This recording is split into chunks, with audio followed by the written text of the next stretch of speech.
Benvenuti in una delle sfide più violente ed estreme di sempre. Questo è Resident Evil 2 Remake con le modalità Nightmare e Nowhere Safe.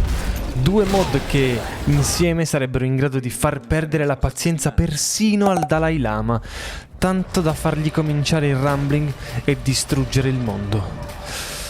Piccolo consiglio, se volete provare queste modalità non fate come me. Leggete prima la descrizione di tutti gli effetti e i cambiamenti che vengono apportati. Tra poco andremo a definire le regole di questa challenge, ma prima vorrei mostrarvi una cosa.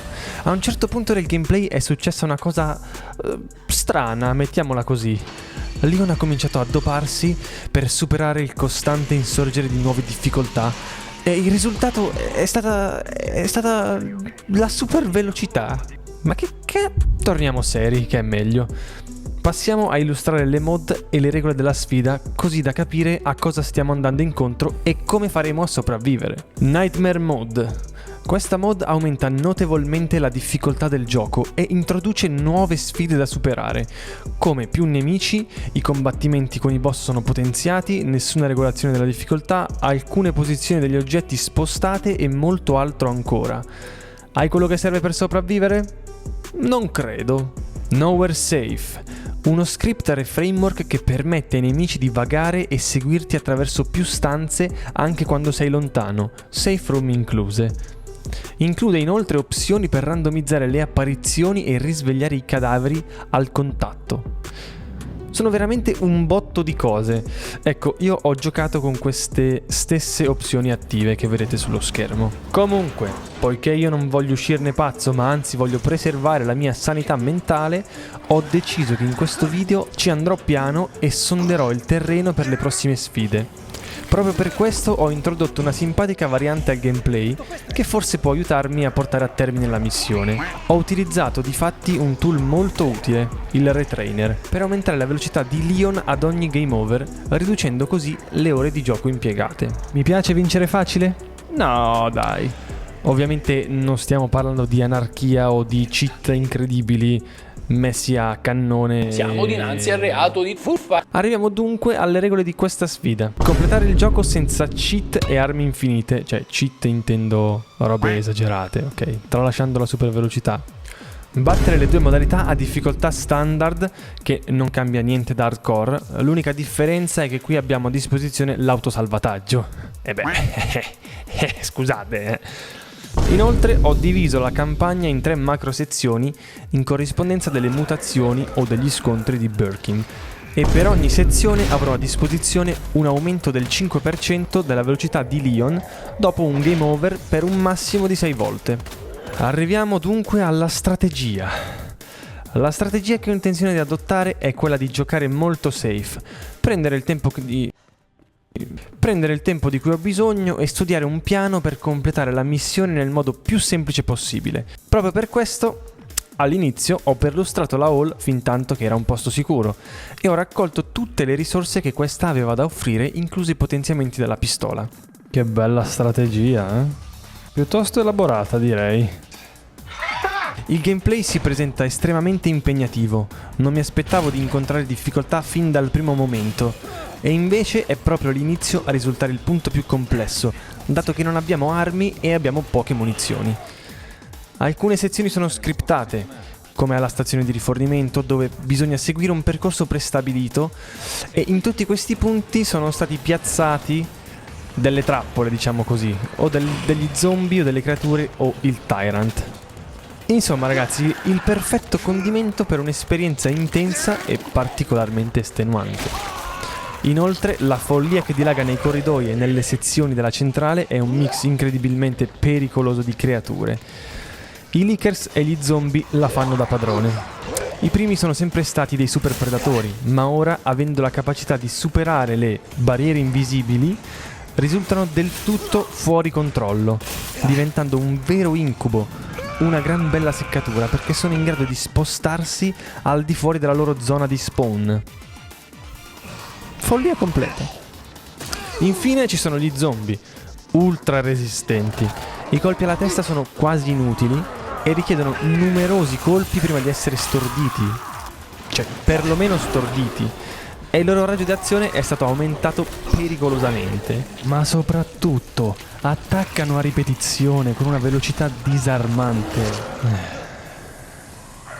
Fortunatamente a supportarmi c'è il nostro fantastico Re Trainer che ogni tanto, insomma, tiene alto l'umore in questa avventura. Ogni sconfitta mi fortifica rendendo più veloce e fluido il nostro eroe Leon, riuscendo così a sfuggire a molti pericoli.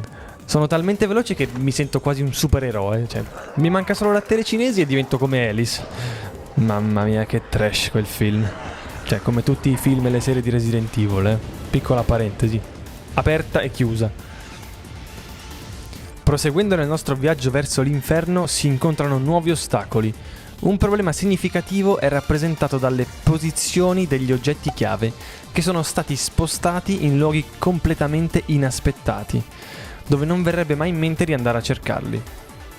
Inoltre sono state cambiate alcune priorità della storia. Ad esempio, per accedere alla stanza segreta sotto la statua nella hall della centrale, non avremo bisogno delle tronchesi e del fusibile. Gran parte dell'area est rimarrà bloccata fino al ritorno dai sotterranei, poiché troveremo i 3 medaglioni molto prima. E arrivando a questo punto cominciamo ad armarci, cominciamo a incrementare il nostro arsenale, ma serve comunque ben poco, ragazzi, perché l'efficacia rimane sempre limitata, poiché siamo costretti a ripassare più e più volte nelle varie zone alla ricerca di questi famigerati oggetti che non si trovano. Veramente, avrò perlustrato la centrale perlomeno 40 volte e ho fatto fuori un sacco di munizioni. Tante volte ho addirittura ricaricato i salvataggi perché altrimenti avrei sprecato tutte le munizioni che avevo. Anche adottando questa tattica dei caricamenti non sono comunque riuscito a risparmiare molte munizioni e questo ci porta ad arrivare in presenza delle boss fight insomma squattrinati, senza le risorse di cui abbiamo bisogno. Ed eccoci finalmente a parlare delle boss fight, che, come già anticipato dalle pagine delle mod, possono essere davvero fastidiose.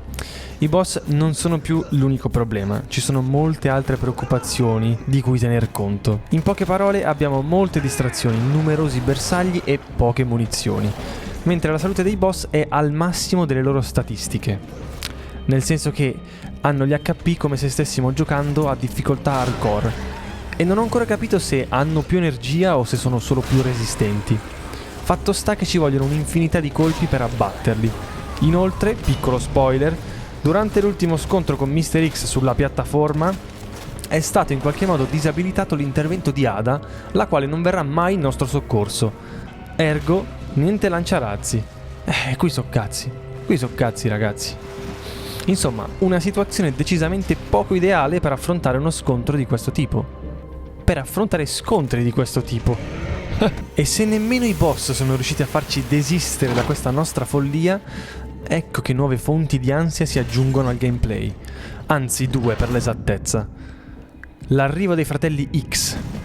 Non è solo la loro unione a fare la differenza, ma anche il fatto che questi maledetti sono ovunque, letteralmente.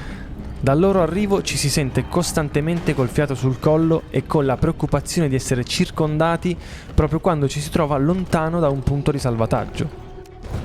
Per fortuna che ogni tanto anche loro hanno qualche limite, spesso dovuto a qualche bug provvidenziale che ci permette di avere salva la vita. La fine di questa avventura si sta avvicinando e ripensando a tutto ciò che abbiamo dovuto affrontare, posso dire che questa modalità è difficile, sì, ma non impossibile. Una volta studiata bene la mod e presa dimestichezza, si può affrontare con calma, diciamo. La vera sfida consiste nell'utilizzare la difficoltà hardcore con i salvataggi automatici disabilitati e con risorse ancora più limitate. Questo era il mio pensiero prima di arrivare alla sezione finale del gioco, ovvero prima di affrontare l'ultima forma di Birkin e specialmente l'ultimo fight con Mr. X. Andiamo con ordine. Affrontare Birkin è fattibile, anche se richiede molte munizioni come ogni altro boss di questa challenge del resto. Ma X è un caso a parte. Ho provato in tutti i modi a sconfiggerlo, ma dato che l'intervento di Ada è disabilitato, buona fortuna. Niente sembrava essere efficace. Ho provato a scaricare tutte le munizioni che avevo a disposizione, ma quel dannato bestione era ancora lì, in piedi e pronto a darmi la caccia. Successivamente ho provato a utilizzare 2 coltelli per infliggergli danno tra una mossa e l'altra e dopo ogni attacco con salto. Però, dato che il primo coltello aveva una durata... avete capito? Non è servito a molto. Poi ho provato a rimuovere il fucile e a craftare il maggior numero di munizioni che potevo creare per la pistola. Ma il signor X non ne voleva proprio sapere di arrendersi. E così, a malincuore e con gran rammarico, mi sono trovato costretto a prendere una triste decisione. Ho aperto quella cassa, quel box, il baule, e ho equipaggiato il coltello infinito nel tentativo di abbatterlo definitivamente. E così, aumentando la velocità a 200%, utilizzando la pistola e i 2 coltelli che mi erano rimasti... Ragazzi, guardate qua. Ma dai, raga, è impossibile. Cioè, anche così è impossibile. Quanta vita c'ha? Si sta per rompere anche l'ultimo coltello? Si sta per rompere? Poi mi resta solo il coltello infinito, ma non vorrei usarlo. Ti giuro che se non muori mi incazzo. O mi incazzo, eh. Vamo, raga. Sì. No. Non posso crederci. Io sono fortissimo. Raga, ma che culo. Questa cosa ha dell'incredibile. Per un pelo. Comunque Ada, cioè, è viva e vegeta e esiste ancora. Ma che cazzate sparo? Ebbene sì, sono riuscito a superare la sfida senza l'aiuto di armi infinite. Però ho dovuto alzare la velocità un po' sopra il limite stabilito, lo ammetto. Lascio a voi la sentenza. Che dite? Vittoria o sconfitta? Fatemelo sapere nei commenti. Io in ogni caso mi ritengo comunque soddisfatto e ne esco arricchito da questa avventura, sia in termini di emozioni che di esperienza acquisita.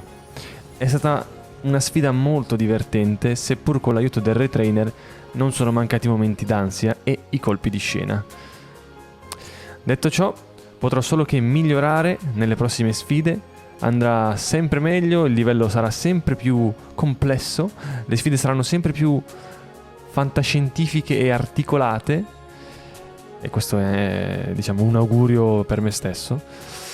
E che dire, ragazzi, noi ci becchiamo al prossimo video, seguitemi subito, yuhu, let's go!